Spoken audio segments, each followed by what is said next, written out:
Hello friends, welcome back to our channel be with Abhishek. तो चलिए दोस्तों, आज का ये जो सेशन होगा ये बीए थर्ड ईयर वालों के लिए होगा और ये एंशिएंट हिस्ट्री का चैप्टर फर्स्ट होगा दोस्तों। ओके, तो चैप्टर फर्स्ट से हम स्टार्ट करते हैं, ठीक है, जिसमें हम अब ये थर्ड ईयर में तो कॉइनेज वगैरह के बारे में हम पढ़ने वाले हैं, ठीक है। तो पूरा डिटेलली आपको जो है कि मैं पीडीएफ पे ले चलता हूँ और वहाँ पे से मैं समझाता हूँ। ओके दोस्तों, तो उससे पहले मैं बता दूँ आपको कि आप लोग वीडियो को देख रहे हैं मेरे चैनल पे फर्स्ट जो है कि फर्स्ट विजिट किए होंगे फर्स्ट टाइम, तो आप लोग चैनल को सब्सक्राइब कर लीजिएगा और वीडियो अगर समझ में आएगा उसके बाद से लाइक कीजिएगा, ठीक है, पहले कुछ मत कीजिएगा। ओके, तो फिर आप लोग चलिए वीडियो को देखिए और फिर हम मिलते हैं फिर सेटअप पर। तो चलिए दोस्तों, जैसा कि मैंने आपको बताया कि हम बीए थर्ड ईयर की एंशिएंट हिस्ट्री की चैप्टर फर्स्ट पढ़ने वाले हैं, जिसमें origin and evolution of coinage in India हम पढ़ेंगे। ओके दोस्तों, यहाँ पे जैसे कि इसका मतलब होता है भारत में मुद्रा की प्राचीनता, जैसा कि आप लोग देख ही रहे हैं। आप मैंने चैप्टर नेम वगैरह सब लिख दिया अच्छे से, ठीक है, जिससे कि आपको पढ़ने में फिर आसानी हो।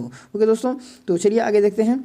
आगे बढ़ रहे हैं तो आगे हमें जो है क्वेश्चन मिलेंगे और ये क्वेश्चंस जो होंगे दोस्तों इतने इंपॉर्टेंट होंगे कि अब कहना सही नहीं रहेगा कितने इंपॉर्टेंट होंगे, ठीक है, क्योंकि ये जो क्वेश्चंस हैं मैंने प्रीवियस ईयर पेपर्स से भी जो है उठाए हैं, ठीक है।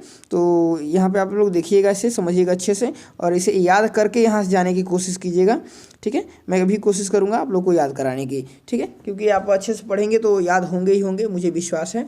चलिए देखिए, तो यहाँ पहला क्वेश्चन दे रखा है, कह रहा है भारतीय मुद्रा शास्त्र की को जो है व्यवस्थित रूप देने का श्रेय किसे है। मतलब इन्होंने क्या किया, व्यवस्थित रूप दिया, ठीक है। एक बात बताओ, भारतीय मुद्रा शास्त्र, ठीक है, तो क्या होगा कि जब भारतीय मुद्रा शास्त्र की बात आएगी, ठीक है, तो मुद्रा शास्त्र मतलब इस समय क्या हो रहा है, देखो यहाँ पर ऑप्शन दे रखा है कनिंघम, ठीक है, पहला दे रखा कनिंघम, विलियम जोन्स दे रखा और मार्शल दे रखा और प्रिंसप दे रखा। इसमें से कौन सही होगा, तो इसके लिए मैं बता दूं दोस्तों, आपको एक ध्यान रखिएगा। देखिए कह रहा है व्यवस्थित रूप, मतलब व्यवस्थित रूप कह दे रहा है ना, मतलब मुद्रा शास्त्र को व्यवस्थित रूप। तो मुद्रा शास्त्र एक प्रकार समझ लेना क्या है। मुद्रा शास्त्र मतलब मुद्रा क्या होगा, मुद्रा मतलब सिक्का की बात हो रही है। उस समय सिक्के वगैरह ही चलते थे, नोट तो चलते नहीं थे, तो सिक्के चलते थे। तो सिक्के कैसे होते थे, एकदम बहुत छोटे छोटे बहुत सारे होते थे। तो ऐसे ही हमारे क्या है, बाल हैं, ठीक है। बाल को व्यवस्थित रूप हम किससे देते हैं, कंघी से देते हैं, तो कनिंघम, ठीक है, कनिंघम, ठीक है, कनिंघम। समझ में आ रहा ना, थोड़ा सा इसे आप थोड़ा सा रिलेट करेंगे इधर उधर ना, तभी हो पाएगा, ठीक है।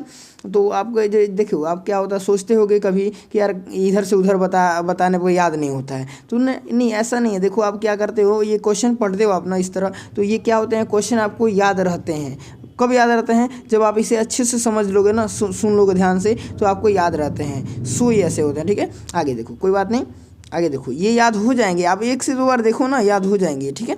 चलो आगे देखो, आगे कह रहा है मुद्रा निधियों का महत्व है, ठीक है। चलो यहाँ हम देखते हैं इसे। अब कह रहा है मुद्रा निधियों का महत्व है कालानुक्रम निर्धारण में, कि आर्थिक स्थिति के निर्धारण में, कि राजनीतिक इतिहास के निर्धारण में। तो देखो मुद्रा निधि जो होता है ना, मुद्रा निधि, ठीक है, वो क्या करता है, कालानुक्रम भी बताता है। मतलब मुद्रा जो होता है, मानिए हमारे जो पैसा वगैरह सिक्के वगैरह हुआ करते थे पहले के, ठीक है, वो क्या करता था कि कालानुक्रम भी बताता। मतलब इस राजा का काल रहा था तो ये सिक्का चला था, इस राजा का काल रहा था ये सिक्का चलता, ये भी पता चलता है। आर्थिक स्थिति उस समय की पता चलती है, ठीक है, कौन सिक्का किस तरह चलता था उससे उसका पता चला। राजनीतिक स्थिति पता चलती है, ठीक है। मतलब ये जो डी नंबर होगा ये ऑप्शन इसका सही हो जाएगा। और एक और मैं बात बता दूंगा इस समय कि कभी भी अगर आ जाता है क्वेश्चन जो है, क्या आ जाता है कि उपरोक्त सभी आ जाता है, ठीक है। उपरोक्त सभी अगर आ जाता है किसी क्वेश्चन आंसर में, तो आपको जो है उपरोक्त सभी ही आंसर करना है, क्योंकि जो उपरोक्त सभी जो होता है वो हमेशा के लिए वो सही होता है अधिकतर, लेकिन कभी 99% जो है कि सही होता है।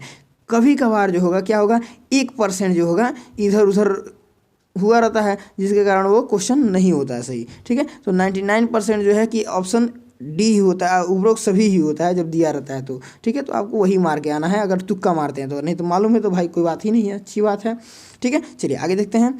आगे क्वेश्चन जो बोल रहा है वो कह रहा है बयाना निधि संबंधित है, ठीक है। बयाना निधि किससे संबंधित है, मतलब बयाना निधि, एक देखो यहाँ पे थोड़ा समझने की कोशिश करना, मैं ट्रिक यहाँ बताऊँगा, ठीक है।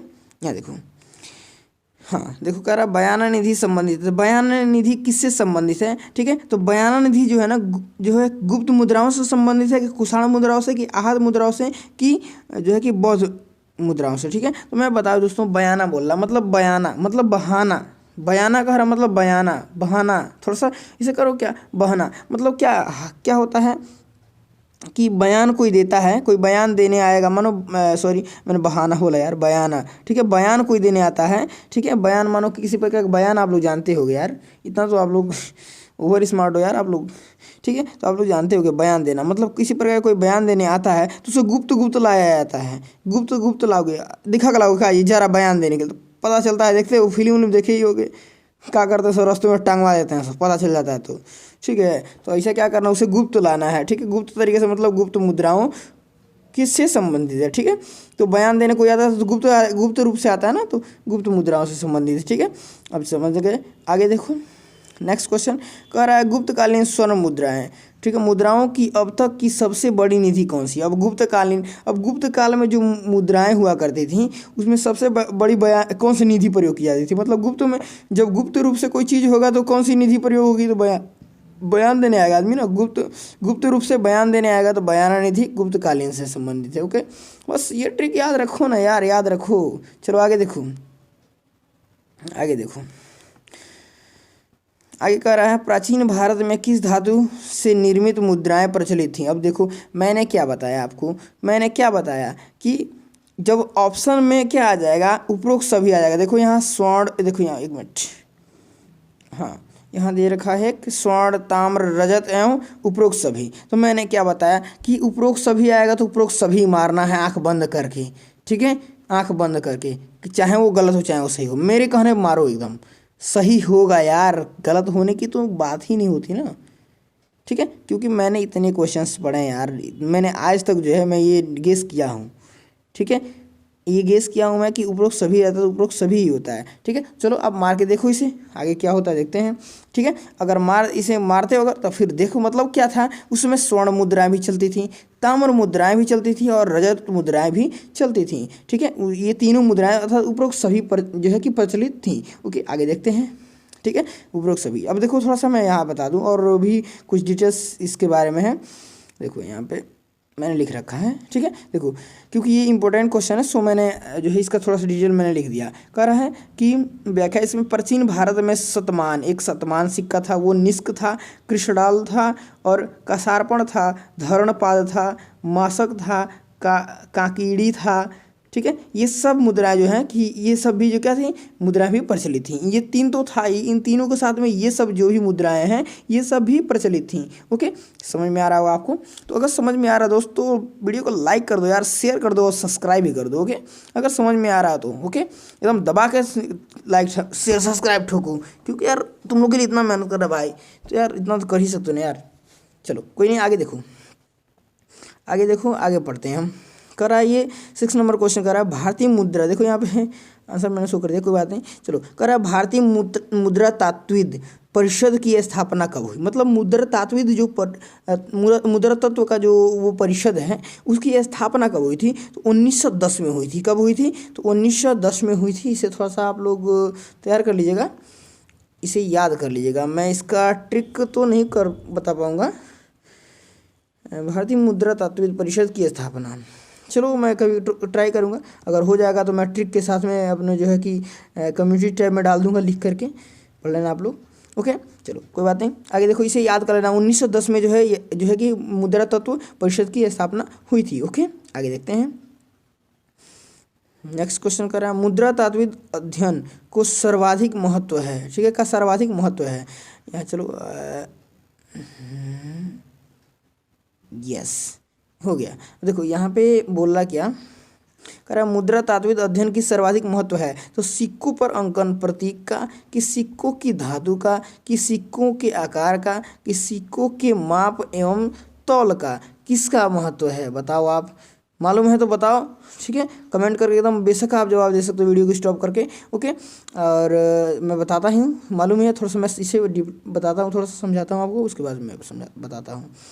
वेट अ मिनट, आप लोग अच्छे से विजुअल हो। देखो चलो देखो क्या कर रहा है, मुद्रा तात्विद अध्ययन की सर्वाधिक महत्व है, मतलब मुद्रा जो सर्वाधिक महत्व कहाँ पे है, ठीक है, मतलब सिक्कों पर अंकित प्रतीक का, ठीक है, उसका हम जो है महत्व है, कि उस जो है कि सिक्कों की धातु का, कि सिक्का जिस धातु से बना उसका है, कि सिक्कों के आकार का, ठीक है, कि सिक्कों के माप एवं तौल का। तो यहाँ देखो दोस्तों मैं बता दूँ इसको कि इसका जो है अंकित जो प्रतीक होता है उसका वही राइट आंसर हो, मतलब उसका जो है क्या करते हैं हम, उसी के बारे में पूरा अध्ययन अच्छे से करते हैं, मतलब उस पर जो भी प्रतीक बना रहता है ना उस प्रतीक की हम अध्ययन करते हैं। ओके, वो इंपॉर्टेंट होता है। जैसे कि ये जो पंचमार्क वाला है, ठीक है, पंचमार्क वाला जो मुद्रा है, मतलब आहत मुद्रा को पंचमार्क मुद्रा भी बोलते हैं, ठीक है। तो इसके बारे में हम अध्ययन करते हैं, ठीक है।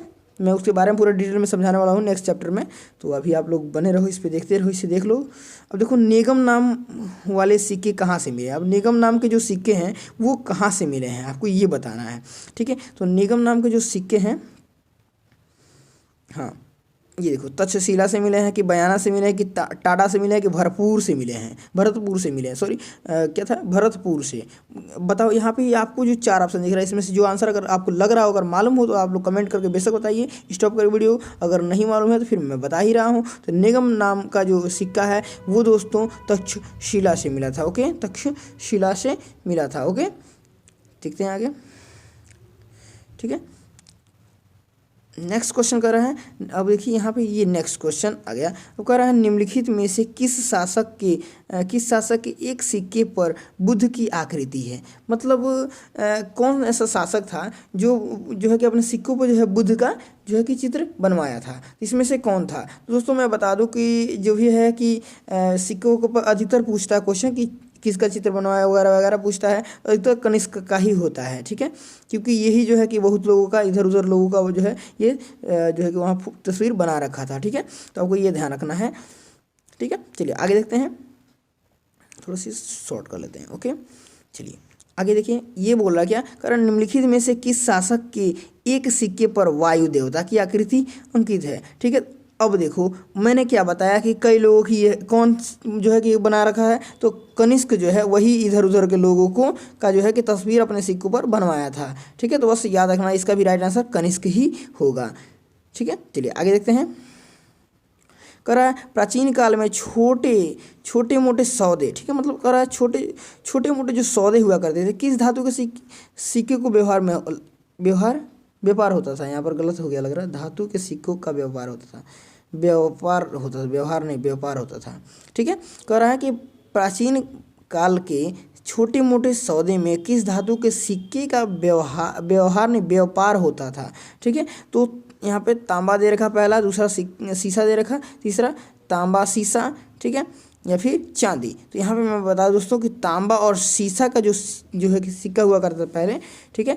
इसी से जो है कि खरीदा जाता था, बेचा, कोई भी चीज़ व्यापार वगैरह किया जाता था पहले, तो इसी सिक्कों से किया जाता था। ओके, चलिए आगे देखते हैं। नेक्स्ट क्वेश्चन,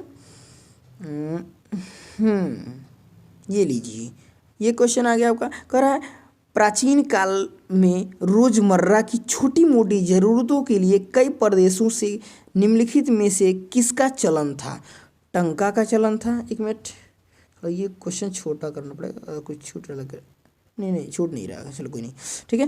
टंका का प्रयोग किया जाता था कि जीतल का प्रयोग किया जाता था कि रुपया का कि कौड़ियों का, ठीक है। यहाँ पे आपको बताना है, आप लोग ये लगभग सभी लोग इसका राइट आंसर दे पाएंगे। अगर मालूम है आप तो वीडियो को स्टॉप कीजिए और जाकर बेशक आप लोग जो है कि कमेंट करके बताइए। क्योंकि इससे क्या होता है दोस्तों कि आप लोग थोड़ा सा करते हो ना, तो आप लोग पता चलता है कि आप लोग को क्या क्या तैयार हो रहा है, क्या क्या नहीं हो रहा है, ये सब पता चलता है। कहीं ना कहीं आप लोग और पढ़े होंगे, ठीक है। तो आप लोग कमेंट करके बेशक बताइए। ओके, चलिए मैं बताता हूँ इसका राइट आंसर। देखिए मैं बता दूँ आपको सबसे पहले कि पहले जो हुआ करता था, सबसे पहले जब प्राचीन काल थी जब, उस समय क्या हुआ करता था कि कौड़ियों का प्रयोग हुआ करता था। उस समय तो टंका या जीतल या फिर रुपया तो था नहीं अभी, ठीक है। तो रुपया तो पहला नंबर नहीं था, ठीक है। जीतल भी नहीं था, उसके पहले जो है टंका था थोड़ा सा, और उसके सबसे पहले जो है कौड़ियाँ हुआ करती थी, ठीक है।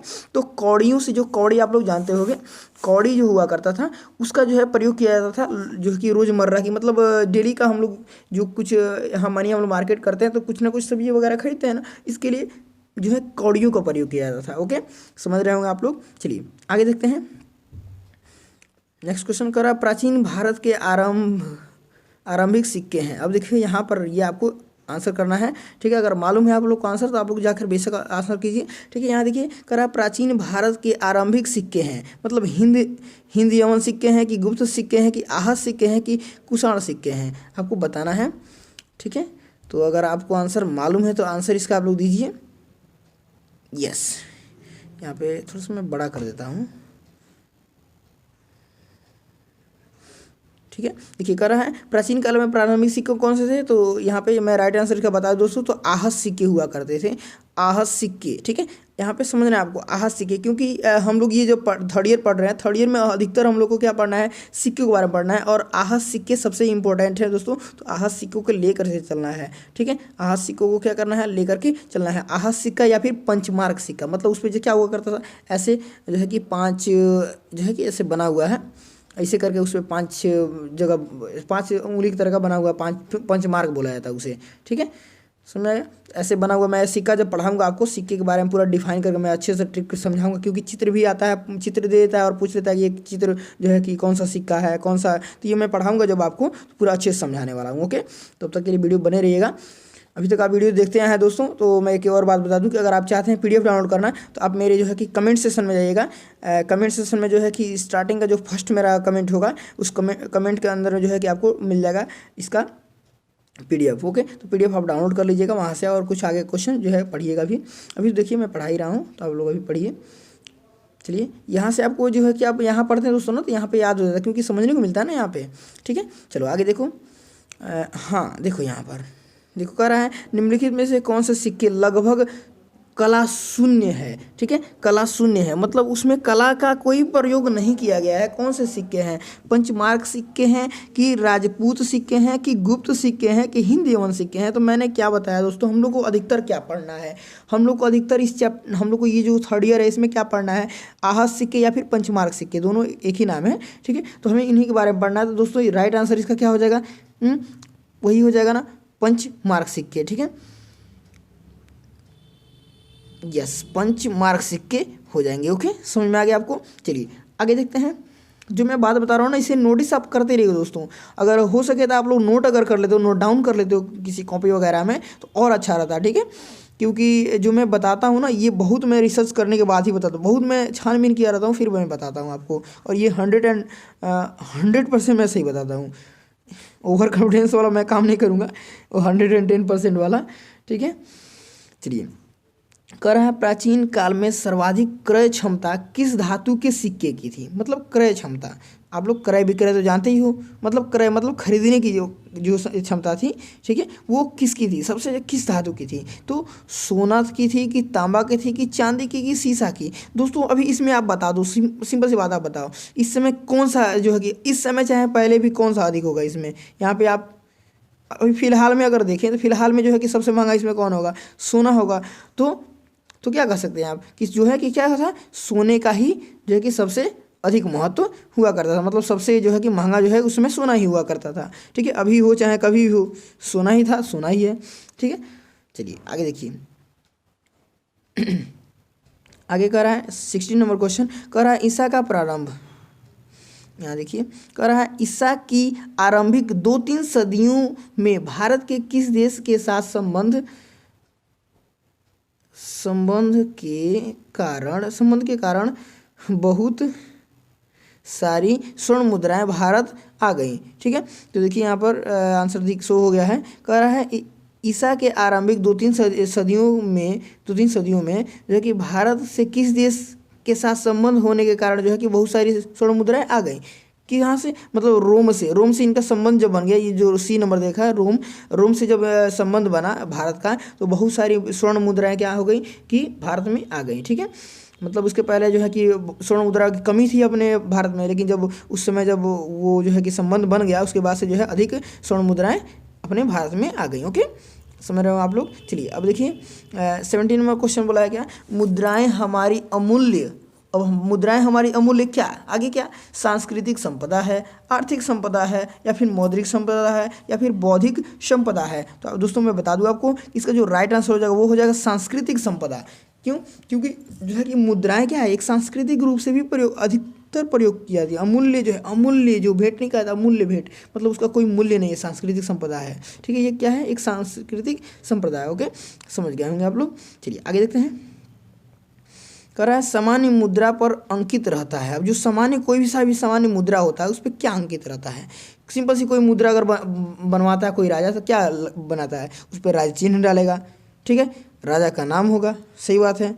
तिथि भी होगी।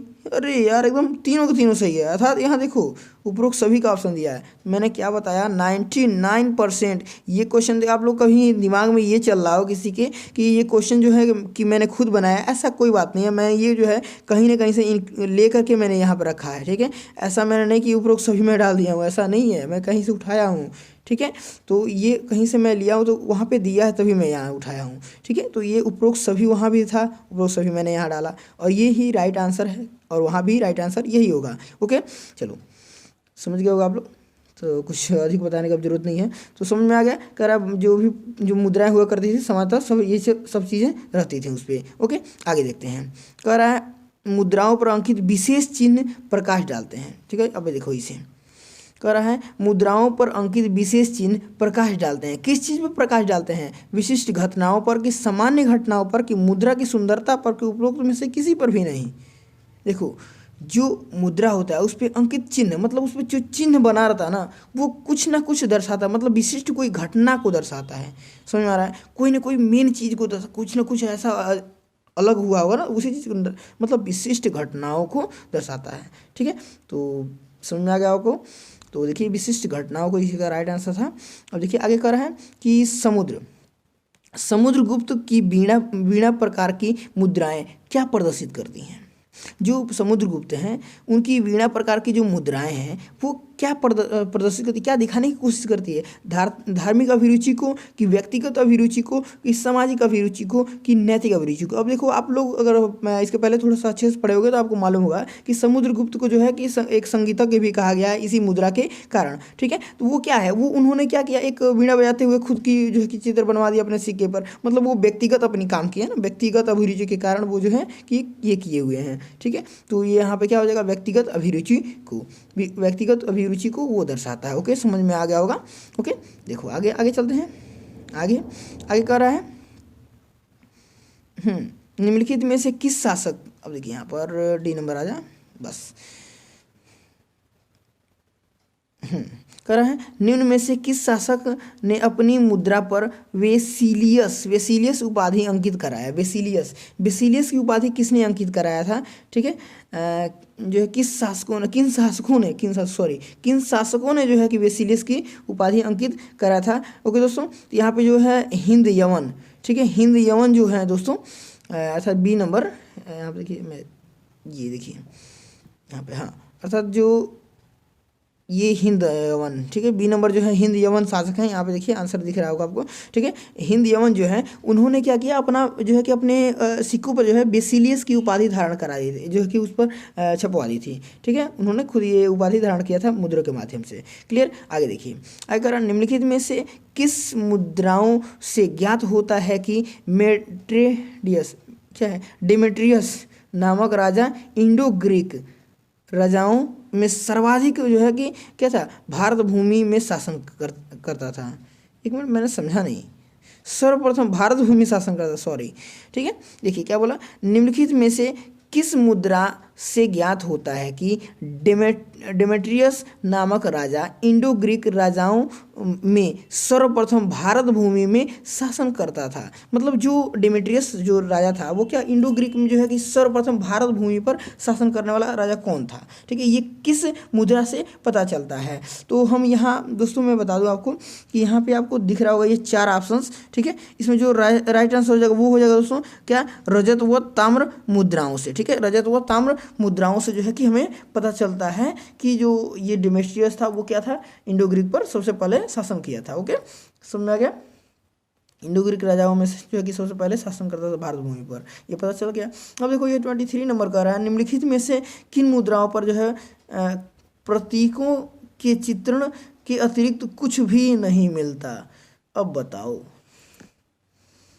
इसमें से कौन सा ऐसा मुद्रा है, ठीक है, कौन सा ऐसा मुद्रा है जिसमें क्या होता है कि प्रतीक, केवल वहाँ क्या मिलता है, प्रतीक मिलता है, ठीक है, उसके अतिरिक्त कुछ और मिलता ही नहीं है भाई, ठीक है। तो यहाँ देखो क्या गणराज्य मुद्राओं पर कि आहत मुद्राओं पर कि सकाला मुद्राओं पर, इन तीनों मुद्राओं में से किस पे ऐसा होता है, ठीक है। तो दोस्तों एक चीज़ देखिए यहाँ पे उपरोक्त सभी पर, यहाँ उपरोक्त सभी दे रखा है, ठीक है। तो मैंने बताया था ना कि क्या होता है कि क्या होगा कि उपरोक्त सभी ही मारना है, लेकिन देखो यहाँ पे गलत हो सकता है, ठीक है, थोड़ा सा समझना भी है ना, क्योंकि मैंने क्या बताया 99% क्या होता है कि उपरोक्त सभी होता है, 1% जो है कभी कभी इधर उधर देता है। तो यहाँ पे देखो वही समझने की बात है, मतलब आहत मुद्रा पर क्या होता है, आहत मुद्रा पर केवल जो है क्या दिया रहता है, वो ऐसे करके पंच मार्क दिया रहता है। ठीक है, तो बस उसके अलावा जितने भी हैं उस सब पर जो है कि बहुत ज़्यादा कुछ मिलता है, लेकिन आहत मुद्रा पर केवल और केवल क्या मिलता है, प्रतीक मिलता है यार, प्रतीक मिलता है, समझे भाई। बस ये देखिए, ये क्वेश्चन देखो अभी मैंने बताया भी और इस तरह क्वेश्चन आ भी गया। ठीक है, समझना, ध्यान से समझते चलो, क्योंकि पेपर में प्रॉब्लम नहीं होना चाहिए, अच्छे से करके आना भाई, सबको अच्छे से न करो यार भाई। चलो देखो यहाँ पर आगे देखो, करा निम्नलिखित में से किस वंश के शासकों का इतिहास जो है मुद्रा पर आधारित है। किस वंश का जो है कि इतिहास जो है कि मुद्रा पर आधारित, शक का कि पहलव का कि सातवाहन का कि उपरोक्त सभी का। मतलब भैया देखो यहाँ पर शक का भी है, पहलव का भी है, सातवाहन का, मतलब इन सभी का जो है कि यहाँ पे देखो सभी का ऑप्शन मैंने बताया ना 99%। मार दो ना यार, मार दो, छोड़ो कहाँ रहे हो, ठोक दो बका दे इस पर। ठीक है, कमेंट जरूर ठोको जा करके यार, क्या करते जा रहे हो, कमेंट मारते रहो जा करके। चलो आगे देखो कमेंट में आंसर अगर मालूम रहे ना तो मार दिया करो एकदम बेधड़क। चलो आगे देखो, करा राजनीतिक इतिहास के संदर्भ में मुद्राओं से ज्ञात होता है। ठीक है, देखो करा राजनीतिक इतिहास के संदर्भ में जो है कि मुद्राओं से ज्ञात होता है। तो क्या ज्ञात होता है, राज्याधिकार कि राज्यकाल कि राज्य विस्तार। भाई मैंने वहाँ ऑलरेडी बताया था, सिक्कों से हमें पता चलता है वाला में। ठीक है, राज्याधिकार भी पता चलता है, राज्य काल भी पता चलता है और राज्य विस्तार भी पता चलता है। ठीक है, उपरोक्त सभी हो जाएगा, समझना। देखो क्वेश्चंस को पढ़ो पहले, समझो, उसके बाद से ही माना जाता है। ठीक है, तो अब उपरोक्त सभी वाला जो है वैसे आंख बंद करके मत मारना। ठीक है, आँख खुली में रहना यार, होश में रहना भाई। यार बेहोश जो है कैसे काम चलेगा यार, नहीं चलेगा ना, सॉरी क्या यार, ऐसे हो जाएगा ना। चलो आगे देखो, आगे बढ़ते हैं हम चलो आगे यहाँ देख रहे होगे, यहाँ क्वेश्चन जो दे रखा है इसे मैं और थोड़ा सा बड़ा कर लेता हूँ, ये लो। चलो हाँ, चलो कर रहा, निम्नलिखित में से किस शासकों पर लक्ष्मी का अंकन प्राप्त।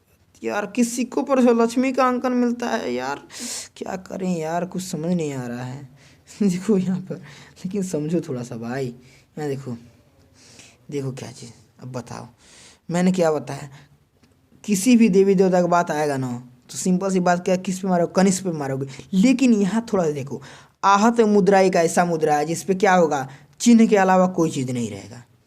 ठीक है, बस। अब जनपदीय सिक्का है उस पर हो सकता है, गणराज्यिक सिक्का है उस पर भी हो सकता है, यही दो ऑप्शन बचा। ठीक है, अब एक तीसरा ऑप्शन देगा जनपदीय एवं गणराज्य।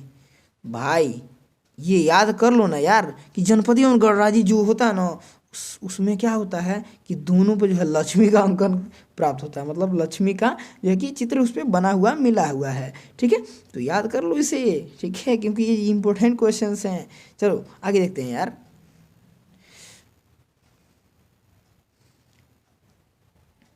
पढ़ते पढ़ते थक तो नहीं गए ना, थके हो तो पानी वानी पी लो यार थोड़ा सा यार, यार क्या करते हो यार, थक जाते हो पढ़ते पढ़ते।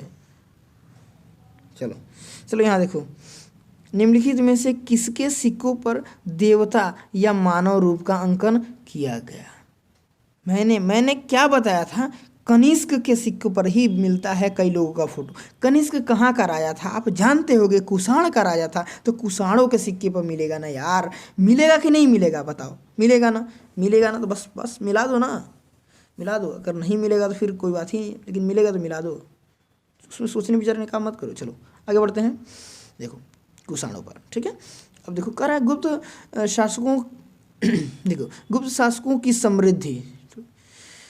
समृद्ध आर्थिक व्यवस्था का द्योतक है। मतलब जो गुप्त शासक थे उनका समृद्धि का जो है आर्थिक अवस्था का जो है, आर्थिक अवस्था का द्योतक, मतलब आर्थिक अवस्था कहाँ से पता चलता है। ठीक है, मतलब उनकी जो आर्थिक अवस्था है वो स्वर्ण सिक्कों से पता चलता है कि आर्थिक अवस्था उनकी कैसी थी। ठीक है, रज सिक्कों से नहीं पता चलेगा, मतलब ताम्र सिक्कों से भी नहीं चलेगा, मतलब सिक्कों से केवल शीशे के सिक्कों से भी नहीं चलेगा, मतलब स्वर्ण सिक्का उनके पास अधिक था, इसलिए उनकी जो है कि आर्थिक अवस्था बहुत अच्छी थी। इसके बारे में जानकारी हमें वहीं से मिलती है। ओके, समझ गए होगे। आगे देखो, अब देखो यहाँ देखो, यहाँ कहाँ दे दिया, ठीक है। अब देखो यहाँ क्या कर रहा है, पूरा साहित्य में पुराण या धरण, ये देखो याद कर लेना, ये क्वेश्चन यार मोस्ट इंपॉर्टेंट था, ठीक है। सो मैंने यहाँ इंक्लूड किया, ठीक है।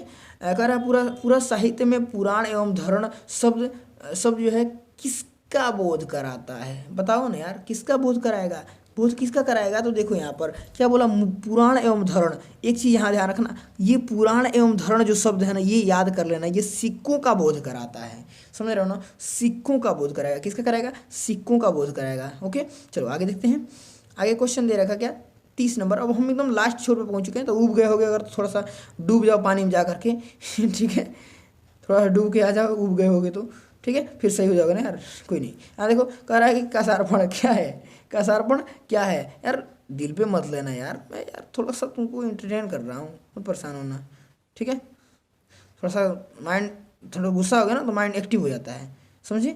थोड़ा सा गुस्सा आ जाओ, फिर धीरे से शांत हो जाओ, पढ़ लो यार, पढ़ा रहा हूँ ना मैं, बता रहा हूँ ना यार, तुम्हें हेल्प कर रहा हूँ। चलो कोई नहीं, कह रहा है कसारपण क्या है। अब जो कसारपण है वो क्या है, तो यहाँ पे देखो सैंधवकालीन मुहर है कि प्राचीन काल का सिक्का है कि राज्य चिन्ह है कि उपरोक्त में से कोई नहीं है, बताओ। अब कसारपण मैंने क्या बताया था, वहाँ पढ़े थे हम लोग, जो सिक्के के बारे में क्वेश्चन था ना, कौन कौन सा सिक्का प्राचीन सिक्का था, वहाँ हम लोग पढ़े थे, ठीक है। तो कसारपण था, तो यहाँ देखो वहाँ याद किए होते ना, तो यहाँ पे याद रहता, ठीक है, यहाँ पे याद रहता, मतलब क्या है, प्राचीन काल का एक सिक्का है, और हम ये जानते ही हो, पढ़ने वाले पढ़ रहे हैं सिक्के के बारे में पूरे इस चैप्टर इस सब में, ठीक है, तो सिक्का ही होगा, कमाल सी बात है भाई। चलो आगे देखो, अब देखो निम्नलिखित में से किन सिक्कों पर तिथि एवं लेखन का सर्वथा अभाव है। अब देखो यहाँ क्या बोला, तिथि एवं लेखन का सर्वथा अभाव है, मतलब एक ऐसा सिक्का होना चाहिए जिस पर तिथि नहीं रहेगा, ठीक है, उस पर लेखांकन नहीं रहेगा, कुछ भी लिखा हुआ नहीं रहेगा, केवल क्या रहेगा तो उस पर ठप्पा लगा रहेगा बस। तो मैंने क्या बताया था, पंचमार्क सिक्का, ठीक है, पंचमार्क सिक्का। हम देखो अधिकतर इस अपने जो पढ़ रहे हैं, हम जो भी थर्ड ईयर पढ़ रहे हैं, इसमें क्या है, पंचमार्क या फिर आहत मुद्रा है, ठीक है, तो आपको ये ध्यान रखना है। और आहत मुद्रा की ये खासियत है, उस पर केवल क्या होता है, बस ठप्पा लगा रहता है, पंचमार्क मतलब 5 जगह बिंदी बिंदी रहता है। मैंने इतना बार बता दिया ना यार, तुम अगर देखे होगे शुरू से अच्छे से, तुम्हें इतना ये पूरा क्वेश्चन याद हो रहे होंगे, ठीक है। अभी देखो आगे, अभी तो ट्रेलर भी था ये यार, फर्स्ट चैप्टर का ट्रेलर है, आगे देखते जाओ, अभी जो आएगा वो क्या होगा, ठीक है। अभी पहले तो ये पढ़ लो, पहले 2-4 क्वेश्चन और है। देखो कह रहा है ब्राह्मण ग्रंथों में उल्लेखित शतमान था। अब शतमान मैंने क्या बताया, वही क्वेश्चन याद करो जो मैंने क्या सिक्कों के बारे, प्राचीन सिक्कों वाला क्वेश्चन मैंने बताया था, उससे कई क्वेश्चन जुड़ा था, मैंने इसीलिए वहाँ मैं बता दिया था पूरा, ठीक है। देखो यहाँ पर कह रहा ब्राह्मण ग्रंथों में उल्लेखित जो शतमान है, शतमान क्या है, तो एक सिक्का है शतमान, ठीक है, याद कर लो, शतमान क्या है, एक सिक्का है। चलो यहाँ देखो, आगे बढ़ो, आगे कह रहा है अभी तक सर्वाधिक संख्या में प्राप्त होने वाले सिक्के हैं, ठीक है, मतलब अभी तक जो सर्वाधिक सबसे अधिक मात्रा में प्राप्त होने वाले सिक्के हैं वो कौन से सिक्के हैं, ठीक है। तो यहाँ पे देखो हम क्या पढ़ रहे हैं, इसमें थर्ड ईयर पढ़ रहे हैं, थर्ड ईयर में मैंने क्या बताया, सबसे अधिक हम क्या पढ़ेंगे, आहत मुद्रा पढ़ेंगे। यार क्या यार सर दर्द करा दिया यार भाई, तुम यार इतना समझ लो ना यार, मार दो आप समझा कर ना, मारो जाकर के, क्या होगा आंसर बता दो, आहत सिक्का होगा ना, आहत सिक्का, मारो जाकर के आंसर। चलो यार, चलो आगे देखते हैं।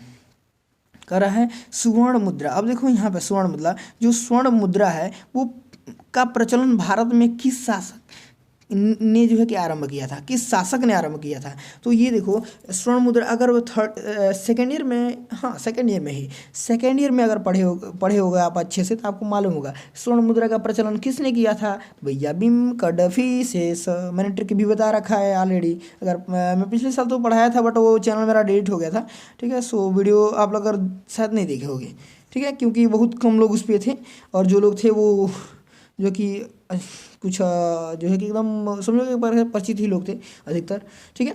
तो आप लोग जानते हो या ना जानते हो कोई बात नहीं, बट अब जान जाओ, ठीक है, कि स्वर्ण मुद्रा किसका है, तो विमकट फिशेस का। देखो क्या होता है विमकट फिशेस, मतलब एक फिश लेना है, ठीक है, एक फिश, ऐसे मैंने उस बार भी बनाया था, इस बार भी मैं बनाता हूँ, ट्राई करता हूँ, ठीक है। एक क्या थी, एक फिश रहेगी, ठीक है। ये फिश किस चीज़ की है, कैसी है ये फिश, कैसी है भाई, ये जो है फिश है ना, ये फिश जो है ये स्वर्ण की है, ठीक है, सोने की फिश है, ठीक है, सोने की फिश है, ध्यान रखना आपको, किसकी है, सोने की फिश। मतलब सोने की फिश सबसे पहले किसने चलाए थे, ठीक है, किसने चलाए थे, तो विमकट फिशेस, मतलब सोने का सिक्का, मतलब सबसे पहले किसने चलाया था, तो विमकट फिशेस ने चलाए थे, ओके। चलिए आगे देखते हैं, आगे 35 नंबर क्वेश्चन है, ठीक है। 35 नंबर क्वेश्चन कर रहा है, गुप्तों ने किस सिक्कों से उनकी उपाधि का पता चलता है, ठीक है। गुप्तों की किन सिक्कों से उनकी उपाधि का पता चलता है, मतलब गुप्त में सबसे ज़्यादा कौन सा सिक्का चला था भैया, कौन सा सिक्का, स्वर्ण सिक्का चला था, ठीक है। लेकिन अभी देखो इसमें आगे देखो क्या, स्वर्ण, ताम्र और रजत भी दे रखा है, तो रजत भी था ना उस समय, तो स्वर्ण एवं रजत दोनों ऑप्शन में दे ही रखा है ना, बस मारो ना यार, बस मारो, जाओ जाओ जाओ जल्दी मारो, देखो चलो आगे आगे आ जाओ, आगे आ जाओ, आगे आगे आगे, ये लो, ये रहा, ठीक है। ये लगभग अब हम अंतिम छोर पे ही हैं, ठीक है, समझना, हाँ समझ लो इसे। ये क्वेश्चन कर रहा है सातवाहनों के मुद्रा लेख किस भाषा में थी, ठीक है। मुद्रा लेख जो है किस भाषा में है, ठीक है, तो किस भाषा में थी उस समय भैया, तो प्राकृत में। जो सातवाहन वंश के जो हुआ करते थे, शासक वगैरह हुआ करते थे, सातकर्णी वगैरह, ठीक है, वे जो है क्या करते थे, प्राकृत में अधिकतर अपना जो है लेख लिखवाया करते थे, ठीक है, बस इसे समझ लिए होगे, ठीक है। अब जो है कि अब ये लास्ट क्वेश्चन ही है, लास्ट क्वेश्चन, हाँ ठीक है, ये लास्ट क्वेश्चन है, कह रहा है गुप्तों के मुद्रांकन, ठीक है, मुद्रा लेख जो है किस भाषा में था, गुप्तों का किस भाषा में था, मैंने क्या बताया, सातवाहनों का जो है प्राकृत में था, लेकिन गुप्तों का जो था ना वो संस्कृत में था, ठीक है, संस्कृत में। ये दोनों क्वेश्चन मोस्ट इंपॉर्टेंट है, सो मैंने एक पास में इंक्लूड कर रखा था जिससे कि आपको समझने में आसानी हो। ओके दोस्तों, तो वीडियो अभी तक आपने देखते हुए आए हो यहाँ पर, ठीक है, तो वीडियो आपको अच्छा लगा है तभी यहाँ तक आप आए हुए हो, सो वीडियो को लाइक कर दो यार, और चैनल पर नए हो तो सब्सक्राइब कर लो, या फिर पुराने हो तो कोई बात नहीं, और आप बने रहो, और भी बहुत सारी चीज़ें आपको मिलने वाली है। और दोस्तों अगर आप चाहते हो PDF डाउनलोड करना, तो PDF जो है आप कमेंट सेक्शन में जाओगे, कमेंट का जो फर्स्ट जो पिन किया हुआ जो कमेंट है, ठीक है, सॉरी कमेंट है, उस कमेंट में आपको वहाँ से मिल जाएगा लिंक, वहाँ से आप जाकर के डाउनलोड कर सकते हो। ओके, और फिलहाल जो है वीडियो को लाइक कर दियोगे, शेयर तो कर ही देना दोस्तों में यार, जिससे कि और भी लोगों को कुछ फ़ायदा हो जाए। ओके, चलो मिलते हैं फिर नेक्स्ट वीडियो के साथ में, थैंक्स।